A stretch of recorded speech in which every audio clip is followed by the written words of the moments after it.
NFL star Aaron Hernandez is waking up in jail this morning accused of first-degree murder. New England Patriots tight end was arrested yesterday. He's charged with killing Odin Lloyd, who was dating his fiance's sister. Prosecutors say Hernandez is seen on video carrying a gun minutes after the shooting. Now, the Patriots fired Hernandez after his arrest. His attorney says the case against Hernandez is circumstantial. CBS News legal analyst Jack Ford joins us to bring us up to date on this story, because we always hear innocent until proven guilty, number one.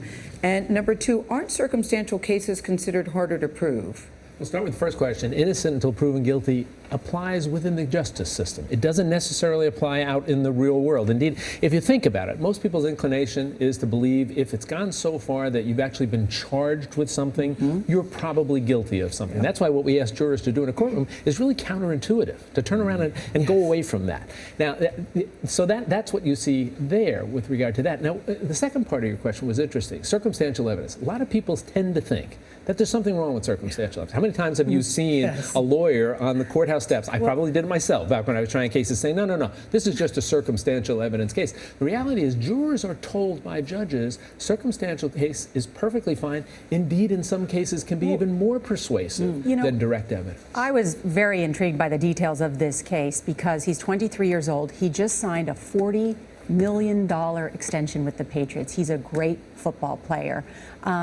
And yet, he, according to the police, is seen on surveillance video from his own home carrying a gun in and out of the house. You know, as a defense attorney, we often used to say you can't protect against random acts of stupidity on the part of your clients.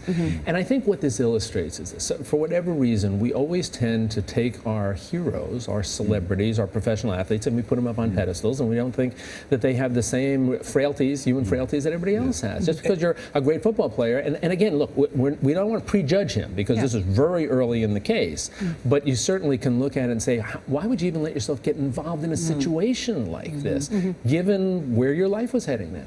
Explain the law if, in fact, you did not pull the trigger. Yeah, good question. Because we heard the prosecutor say that he orchestrated the killing. Right. That suggests either they don't know who pulled the trigger or they think somebody other than he did. The reality is you can still be guilty of murder if you're the one who ordered it done. So you don't have to be just the trigger man to be the one who can be found guilty of murder, when if indeed they can prove that you set this up, you orchestrated it, and you were the moving force behind it, you could still be found guilty of murder. It's been interesting to watch the progression of this case when it first broke. Thank you, Jack Ford.